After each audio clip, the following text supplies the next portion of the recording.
Je comprends rien à la grève. Je suis en train de regarder les infos, là, les dernières manifestations, je comprends pas.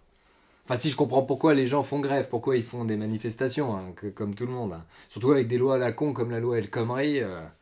Ça veut dire la connerie en espagnol, hein, au cas où tu sais pas. Si, je t'assure, hein, ce sera dans le dictionnaire hein, l'année prochaine par contre. Hein. C'est un nouveau mot. Hein. Elle a fait ses preuves seulement récemment. Même s'il y a des lois liberticides qui passent en douce tous les mois depuis toujours, je comprends qu'il faille agir. Ça, il n'y a pas de souci. Je comprends la raison, mais je comprends pas le choix tactique en fait. La grève, pourquoi? Parce qu'on a le droit.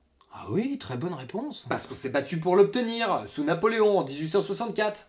Donc faut s'en servir. Bonne réponse de Didier, notre camarade caméraman syndiqué, qui, comme il le dit si bien, devait y être à l'époque. En gros, ils nous ont donné le droit de grève, donc on l'utilise.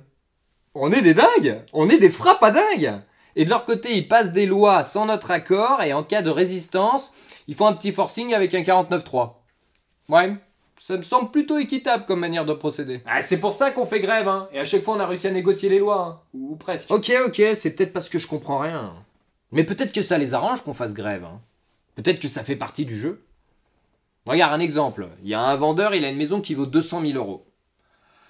Il a envie de se faire une petite gratte dessus quand même. Il veut la vendre 210 000. Donc il la met en vente à 250 000. Et là l'acheteur il se pointe, il est pas content, hein, il trouve ça un peu abusé grave. Il a envie de pousser un petit coup de calgon. S'entame alors une négociation féroce. Et tu sais quoi? Eh ben l'acheteur il a gain de cause. Et ouais. Il arrive à baisser le prix de 40 000 euros. La maison, il l'achète, mais 210 000. Il est pas peu fier, le gazier. Eh ouais. Le vendeur, lui, fait un petit peu plus pâle figure, tu vois. Il monte pas, hein. Il, comme ça, il mouine un peu. Mais au fond de lui, il les a gagnés, ces 10 000 euros. Bon, évidemment, il s'est tapé une négociation féroce, mais il s'y attendait. Ça lui en a touché une sans lui faire bouger l'autre. C'est une métaphore. C'est une métaphore. Bon, en gros, dans la loi El Khomri, il y a tellement de trucs abusés et sans pitié que c'est obligé qu'ils veulent pas tout faire passer en vrai. La liste, là, elle est super longue. Ils ont juste annoncé beaucoup plus que désiré. Comme ça, après, ils font semblant d'être un peu gênés par les grèves et les manifestations. Ils se mettent à négocier.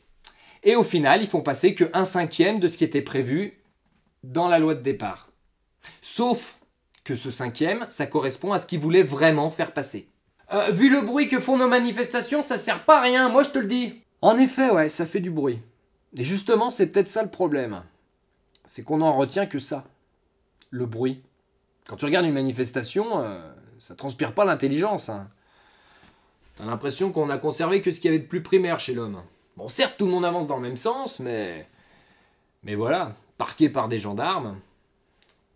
C'est même eux qui ont choisi le sens et la direction. Ça vaut aussi faire des slogans ridicules. C'est généralement entouré d'une tripotée de cons qui cassent et qui pillent tout. Au point qu'au final, on sait même plus pour quelle raison il y a cette manifestation. On n'en retient que les côtés négatifs. Et les gens devant leur télé, ils se disent « Oh putain, mais quel peuple de cons, Jean-Marc !» Ah bah, je pense qu'on a meilleur compte à laisser le gouvernement nous gouverner. Hein ? En plus, gouvernement, gouverner, c'est la même famille, donc je suis sûr que c'est fait pour ça. La grève, la manifestation, c'est peut-être pas ce qu'il y a de plus top. Ce serait peut-être temps de passer à autre chose. Et je parle pas de lancer des hashtags. Hein. Ah, j'ai pas dit ça. Espèce de nazi de droite, tu suces le patronat? Tu veux nous empêcher de faire grève? Ah non, du tout. En plus, comme je dis, c'est peut-être juste que j'ai pas compris. Hein. Je m'interroge. Parce que moi, je me disais que ça serait peut-être plus sympa en temps de grève de rendre les transports en commun gratuits. D'ouvrir les péages et les parkings. Alors je sais, tu vas me dire tout de suite, mais ça on n'a pas le droit. Bah oui, on a le droit de faire la grève, on l'a fait, ça sert à rien mais on l'a fait, mais on n'a pas le droit de faire ça. Et ce serait une faute grave. Eh ben faut peut-être le prendre le droit, je sais pas. Et oui, et à quoi ils servent les syndicats là dans ce cas-là? Ils servent juste à envoyer un mail pour dire qu'il y a une grève et puis à payer des mecs qui vont pas bosser? Non. Les syndicats, ils sont là pour gérer des actions communes et protéger les employés s'ils font partie de cette action. On fait ce qu'on peut, hein. Ben, tu sais quoi, va te faire foutre. Oh mais non, Didier, vas-y, te fâche pas, c'est bon, je rigole. En plus, tu vas perdre ton emploi, mon bonhomme. Ah oui, je me rends compte que la caméra tient debout tout seul. À quoi ça sert que je te paye, toi? Putain, et en plus déjà, je te paye un plein temps alors que la moitié du temps, t'es en réunion syndicale. T'as de la chance que comme t'es syndiqué, je pourrais pas te virer, hein, même si tu fous rien. Je regardais, il y a sûrement plein de choses à faire de plus concret. Hein. Suffit de savoir où est l'argent de l'État. Hein.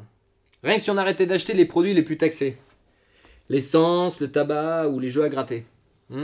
Bon, bah l'essence, honnêtement, c'est pas évident de vivre sans de nos jours. Il n'y a pas beaucoup de monde qui le pourrait. Le tabac, je vois pas les fumeurs avoir la volonté d'arrêter. Non. Mais il reste les jeux à gratter. Hein. Ouais. Rien que si on boycottait la Française des Jeux, t'imagines pas les millions d'euros qui se prendraient dans le cul. C'est comme si on arrêtait de payer un impôt. Après, tu vas me dire, oui, et les buralistes. Oui, et le buraliste. Merci. Eh ben, je sais pas, on n'a qu'à inventer l'opération plus de jeux d'impôts, un verre d'eau. À chaque fois que tu vas chez le buraliste et que tu vas pour dépenser 10 euros de jeux à la con à gratter, tu te retiens, tu fais pas ton loto, tu prends juste un verre d'eau, gratuit, tu le bois et tu laisses 2 euros de pourboire. Le buraliste, il a gagné 2 euros net d'impôts. C'est plus que ce qu'il aurait gagné même si tu y avais laissé 10 queues. Et toi, t'as économisé de l'argent. Après, il y en a plein des moyens bien plus radicaux et bien plus chiants pour le gouvernement. Hein. Mais bon, entre nous, on va pas faire la révolution. Hein. Bah ouais, t'es même pas capable d'arrêter d'aller jouer au PMU. Alors. Ouais. Il est loin, très loin et inaccessible le moment où tu seras capable de remettre en jeu tes acquis. Ouais, pour l'instant, à part miser sur un cheval... Ouais. Puis de toute façon, l'autre syndiqué, il est parti. Donc, ça sert à rien de continuer. Puis toi, tu t'en fous, hein.